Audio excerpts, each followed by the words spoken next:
ce geste de toi viendra mon secours. Viens semer dans mon âme le grain de l'amour. Je traverse un désert et je meurs de soif.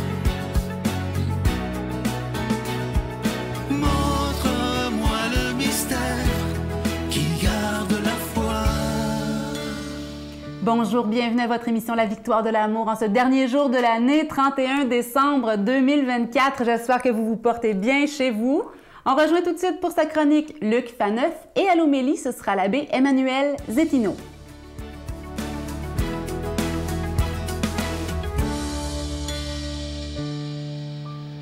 J'aime ça me poser des questions. Et vous? Moi, je pose des questions à la fois et je me pose une question à la fois. Aujourd'hui, en cette veille du jour de l'an, n'abusez pas des bonnes choses. Je me parle moi-même. On se pose la question, est-ce que la laïcité nous interdit de parler de religion? La laïcité, c'est quoi d'abord? C'est un mot qui a l'air comme ça, très complexe, mais au somme toute, il est très, très simple. Pendant très longtemps dans l'histoire de l'humanité, il y avait le pouvoir politique, les dirigeants, puis il y avait le pouvoir religieux. Puis les deux marchaient main dans la main. Donc, le dirigeant politique était aussi à la fois le dirigeant religieux. Je pense à Jules César en particulier, qui était à la fois grand pontife et qui était consul, les deux. Et au Québec, ça a été quand même comme ça pendant très longtemps. J'allais dire depuis l'apparition de Monseigneur de Laval, au 17e siècle. Et jusqu'à, attention, la Révolution tranquille. Jusqu'à l'apparition de la Révolution tranquille dans les années 1960, ben voilà, 95% des Québécois pratiquaient. Et comme, voilà, les politiciens étaient des chrétiens aussi, ben ça allait de soi que l'État québécois était chrétien, favorisait le christianisme. Mais là, avec l'immigration, la baisse de la natalité, n'est-ce pas, chez les Canadiens français, Québécois et tout le reste, ben voilà, il y a eu une plus grande diversité religieuse. Et là, l'État québécois a réfléchi, s'est dit non, non, non, non.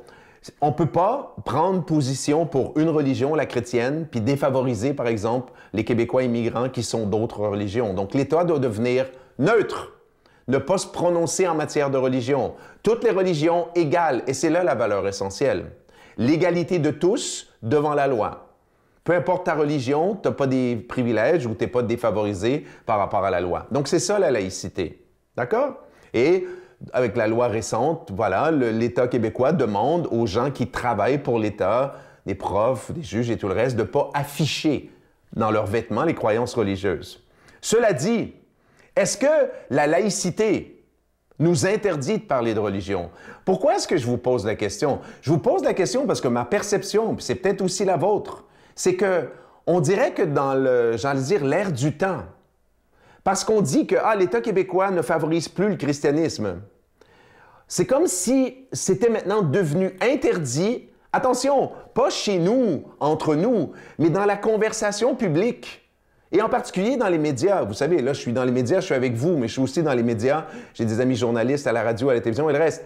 Et là, on sent toujours cette espèce de malaise quand quelqu'un, dans un discours, témoigne de sa foi, fait référence à une histoire religieuse, dit que lui, il vit telle valeur, par exemple la chasteté avant le mariage, parce que, voilà, ça fait partie de sa foi. Il y a comme une espèce de malaise. Et là, je me permets de vous dire, ma lecture des choses, on le sait que c'est documenté dans l'histoire du Québec, ceux qui ont poussé très, très fort la laïcité, la séparation de l'Église et de l'État, étaient des gens qui étaient athées, des gens qui détestaient aussi très souvent, par le texte, je peux vous le dire, la religion. Donc, ces gens-là, comment dire, quand la laïcité est arrivée, ils se sont dit, ben voilà, c'est peut-être, on va continuer à pousser pour que les gens parlent de moins en moins de religion. Or, nous, les chrétiens, on est protégés. Et les gens de toutes les confessions religieuses au Québec, la laïcité ne doit pas nous empêcher de parler. Les chartes de droits et libertés, j'ai le droit de croire en ce que je veux, j'ai le droit d'exprimer ma croyance en ce que je veux, on a le droit de s'assembler et de célébrer le culte au Dieu qu'on veut. Ne laissons pas la laïcité, qui est une bonne chose, nous faire taire. Bonne journée. Notre Père qui es aux cieux, que ton nom soit sanctifié, que ton règne vienne, que ta volonté soit faite sur la terre comme au ciel.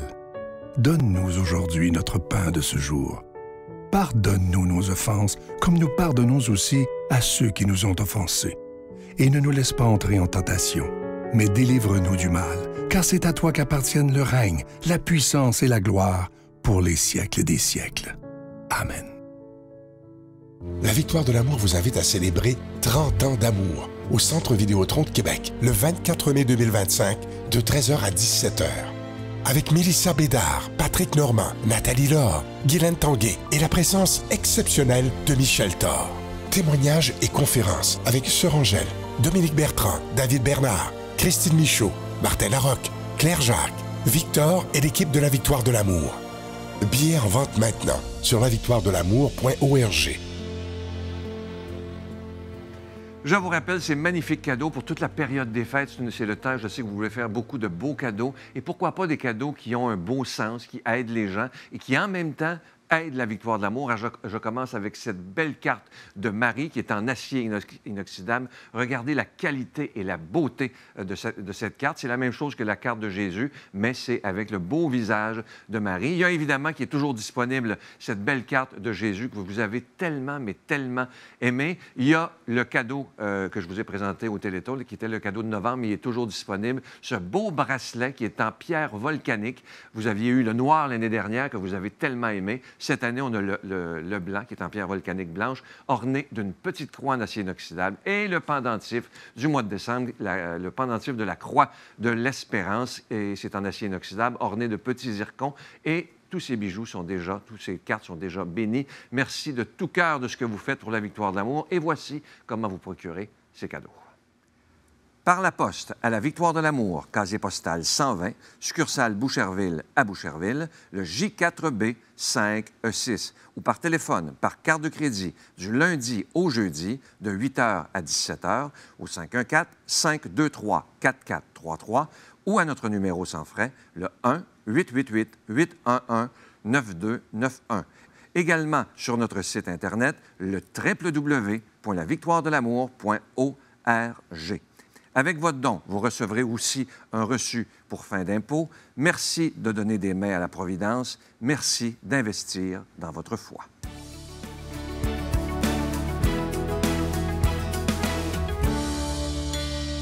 Mon Dieu, donnez-moi la sérénité d'accepter les choses que je ne peux changer, le courage de changer les choses que je peux et la sagesse d'en connaître la différence. Amen.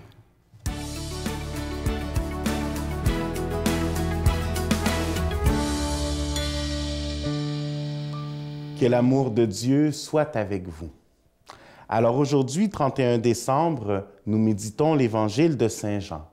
Nous continuons dans l'octave de Noël, donc dans cette célébration de joie, dans cette célébration de l'Incarnation. Et nous savons comment Jean va donner l'exemple de la parole de Dieu. Il va parler du Verbe qui vient parmi nous.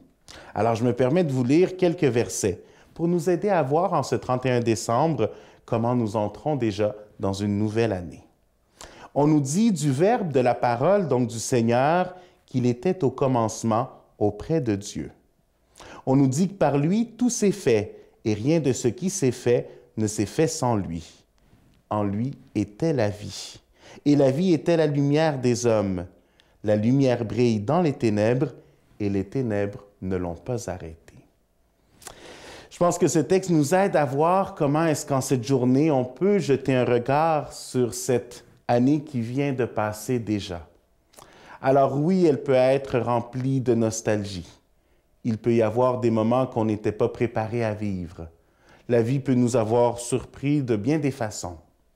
Mais c'est justement la possibilité pour nous de nous centrer sur l'essentiel et de voir comment est-ce que, année après année, on peut se construire. Parfois, on met beaucoup d'emphase sur les ténèbres, sur ces moments difficiles que l'on a vécus. Et c'est là où le Seigneur nous permet, avec cette lumière, de venir éclairer chacun de ces moments. Et c'est là où, à la fin de l'année, on peut voir que la réalité de nos vies est vraiment un apprentissage. Parfois, on est tenté de dire en général ou de dire « et voilà, une nouvelle année », on recommence, on oublie tout ce qui est arrivé avant ça. c'est un nouveau départ. Mais la réalité est que dans notre vie, on est appelé à construire, donc à apprendre de ce qui est arrivé. Et c'est là où, quand on fait un récapitulatif de nos réalités, que ce soit dans nos joies, dans nos peines, bien on peut justement apprendre à grandir de tout cela.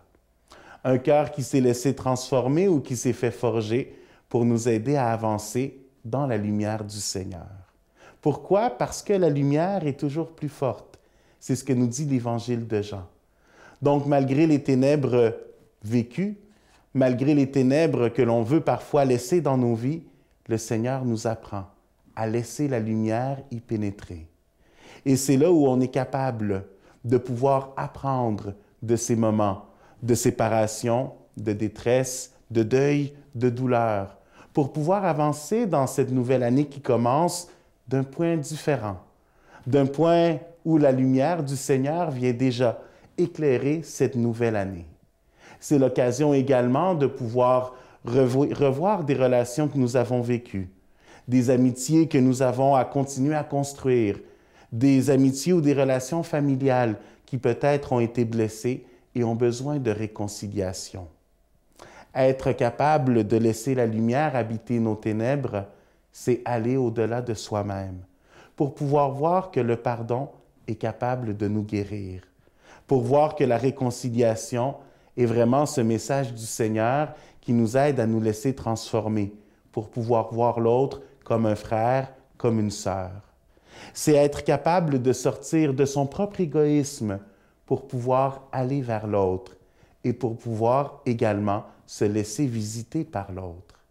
Réellement, c'est juste une date qui change, c'est juste une feuille de calendrier que l'on change, mais c'est la possibilité de voir que la lumière continue de triompher sur les ténèbres. C'est également la possibilité, et je le dis d'une façon très humaine, de recevoir bénédiction du Seigneur en cette nouvelle année, de grandir dans cette confiance envers Dieu, de tout lui confier, que ce soit nos projets de vie, que ce soit nos projets d'une année ou d'une vie entière, mais de rebâtir cette confiance-là. D'un point de vue très humain, nous, on a toujours la bénédiction paternelle de ce côté-là. On vient demander cette bénédiction pour la nouvelle année. Que ce soit une tradition que vous avez ou non, que ce soit la possibilité de le faire ou non, demandez au Seigneur sa bénédiction pour cette nouvelle année.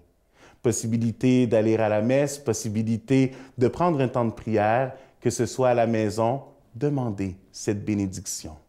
Et moi, humblement, je vous transmets la mienne au nom du Père et du Fils et du Saint-Esprit. Je vous salue Marie, pleine de grâce. Le Seigneur est avec vous. Vous êtes bénie entre toutes les femmes, et Jésus, le fruit de vos entrailles, est béni. Sainte Marie, Mère de Dieu, priez pour nous pécheurs, maintenant et à l'heure de notre mort. Amen.